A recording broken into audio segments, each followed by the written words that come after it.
जोहार झारखंड।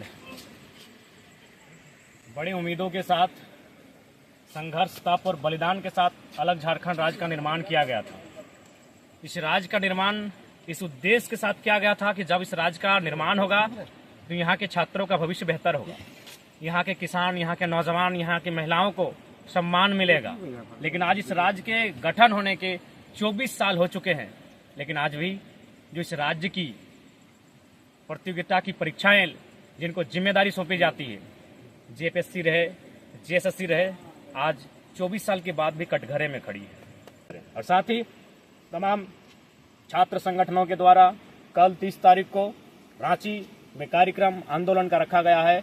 इस आंदोलन का जेएलकेएम पूर्ण समर्थन करता है और मैं इस वीडियो के माध्यम से पूरे राज्य में हमारे जेएलकेएम के जितने भी साथी हैं, नौजवान हैं, उनसे निवेदन होगा, उनसे अनुरोध होगा कि कल 30 तारीख को रांची में जो छात्रों के द्वारा आह्वान किया गया है, इस कार्यक्रम में सम्मिलित होंगे, इस आंदोलन को गतिशीलता प्रदान करेंगे और छात्रों की आवाज को बुलंद करेंगे, ताकि उस आवाज को सुनकर सरकार बैकफुट पर आए और पुनः एक स्पष्ट, एक स्वच्छ परीक्षा ली जाए। इसके लिए मैं तमाम झारखंड लोकतांत्रिक क्रांतिकारी मोर्चा के सदस्यों से आह्वान करूंगा, विशेषकर रांची की टीम, चूंकि आंदोलन रांची में होगा और हमारा संगठन अभी संसाधनों की कमी से चल रहा संगठन है, अतः रांची की जो हमारी टीम होगी, उनके सीमावर्ती जो जिले होंगे जैसे रामगढ़, गुमला, हजारीबाग, जो सीमावर्ती जिले हैं, उन तमाम साथियों से मेरा निवेदन होगा कल के प्रोटेस्ट में आप भागीदार होंगे, उनका सहयोग करेंगे और जितने भी हमारे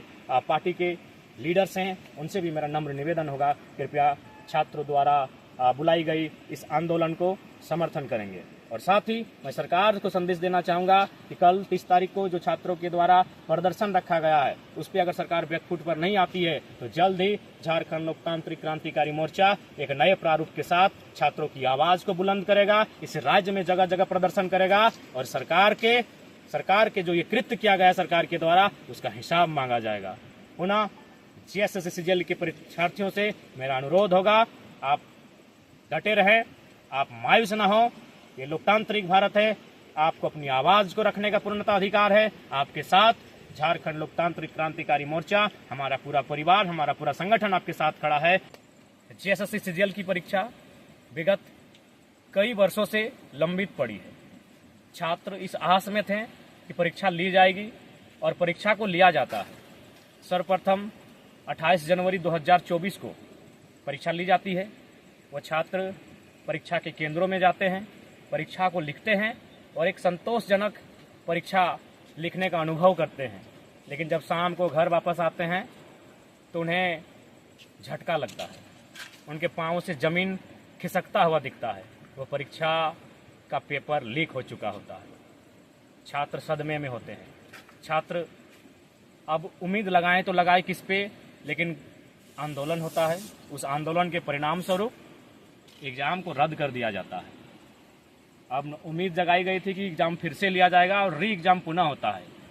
21-22 सितंबर 2024 को पुनः री एग्जाम होता है। लेकिन इस बार भी जो दृश्य सामने आए हैं, जिस प्रकार के तथ्य और साक्ष्य छात्रों के द्वारा, तमाम कोचिंग संस्थानों के द्वारा, तमाम जो पढ़ाने वाले शिक्षक हैं उनको द्वारा जो साक्ष्य एविडेंस प्रस्तुत किए जा रहे हैं, इससे एक बार फिर से यह संदेह और ये प्रतीत हो रहा है कि इस बार भी कहीं ना कहीं जेएसएससी सीजीएल की परीक्षा में धांधली हुई है, गड़बड़ी हुई है, पेपर लीक जैसे मामले पुनः सामने आ रहे हैं।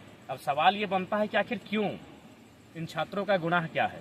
ये छात्र जो अपने घरों का त्याग करके हजारीबाग, रांची, धनबाद की एक कोठरी में अपने जीवन का 5 साल, 7 साल, 10 साल समय व्यतीत करते हैं, एक उम्मीद के साथ कि एक परीक्षा को जो पास करेंगे तो एक अवसर मिलेगा और उस अवसर से जो मुझे एक पहचान और नाम और जो एक साधन मिलेगा, उससे मेरा परिवार बेहतर हो सके। लेकिन आज पुनः छात्र सड़कों पर है, छात्र उनके पांव तले जमीन खिसक रही है, सरकार मौन है, सरकार जवाबदेही नहीं ले रही है, तो आखिर कब तक? इसलिए आज मैं जेएसएससी सीजीएल के तमाम अभ्यर्थी, परीक्षार्थियों का समर्थन, उनके आंदोलन के साथ खड़ा हूं और साथ ही साथ इस बार मैं अभिभावकों से अनुरोध करूंगा, जो अभिभावक हैं आखिर कब तक आप लोग देश धर्म, इंडिया पाकिस्तान के नाम पर वोट करेंगे? जिनको आपने वोट किया है उनसे सवाल कीजिए। आपके छात्रों का भविष्य अंधेरे में है। ठीक है, आपने वोट जिनको किया है, अगले बार भी उनको करे या ना करे वो आपका विषय है, लेकिन फिलहाल वर्तमान में घरों से बाहर आइए। केवल छात्र ही नहीं, छात्र के अभिभावक, आप भी घरों से बाहर आइए अपने बच्चों के बेहतर भविष्य के लिए। आपके बच्चों के भविष्य को कोई छीन ना ले, उसे अंधेरे में ना डाले। सड़कों पर आइए, अपनी आवाज़ को बुलंद कीजिए और जो आज जेएसएससी सिजिल का जो रवैया है, इस रवैये के खिलाफ अपनी आवाज़ को बुलंद करें ताकि सरकार को होश आए। वास्तव में सरकार को होश इसलिए नहीं आता है कि उनको लगता है आंदोलन करने वाले छात्र हैं, बच्चे हैं, उनके गार्जियन तो हमें वोट करेंगे ही, उनके गार्जियन तो चुनाव में हमारे साथ जाएंगे तो जाएंगे कहाँ। तो आज सरकार को डर होना चाहिए। ये लोकतांत्रिक भारत है, जिनको आप चुनते हैं उनमें डर होना चाहिए जनता का। आज जनता का डर उनमें समाप्त हो रहा है, इसके कारण हम भी हैं। इसलिए आज तमाम अभिभावकों से भी मेरा अनुरोध होगा कि आज जेएसएससी सीजीएल में जो पुनः धांधली सामने आ रही है, गड़बड़ी का मामला सामने आ रहा है, पेपर लीक जैसे मामलों के विषय सामने आ रहे हैं, इस पर अपनी आवाज़ बुलंद कीजिए, अपने बच्चों का साथ दीजिए। नहीं तो आपके बच्चे इसी प्रकार तैयारी करते रहेंगे और किसी पूंजीपति का बेटा, किसी कॉरपोरेट का बेटा 20 लाख, 25 लाख, 30 लाख में सीटों को खरीद कर ले जाएगा और एक साधारण, एक गांव, एक कस्बे में तैयारी करने वाले एक किसान परिवार का जो बेटा या बेटी होगी, उसके सपने यूं ही चकनाचूर होते रहेंगे। इसलिए आंदोलन अब केवल छात्रों का आंदोलन नहीं है। अगर एक बार पेपर लीक होता तो चलिए छात्र सड़क पे आते। ये बार बार चीजों को दोहराया जा रहा है, बार बार सरकार के कानों में जू नहीं रेंग रही है, बार बार सरकार इस कृत्य में मौन हो जाती है। उन्हें भय नहीं है कि लोकतांत्रिक देश में एक जनता का मताधिकार क्या होता है। उन्हें जनता के मताधिकार का भय दिखाइए। इसलिए इस बार छात्र ही नहीं प्रोटेस्ट में आएंगे, इस बार अभिभावक, बुद्धिजीवी वर्ग, तमाम लोग। अगर जो मामले सामने आ रहे हैं उस मामले में सत्यता है, उन तथ्यों में प्रामाणिकता है, आप आइए छात्रों का सहयोग करें। नहीं तो यूं ही छात्रों का भविष्य अंधकारमय होता रहेगा। इसलिए आप तमाम अभिभावकों से भी मेरा अनुरोध होगा, जेएसएससी सीजीएल का जो मामला सामने आया है, जो गड़बड़ी, धांधली और पेपर लीक का मामला आया है, इसमें तमाम स्टूडेंट्स का आप लोग कोऑपरेट करें। जोहार झारखंड, जय झारखंड।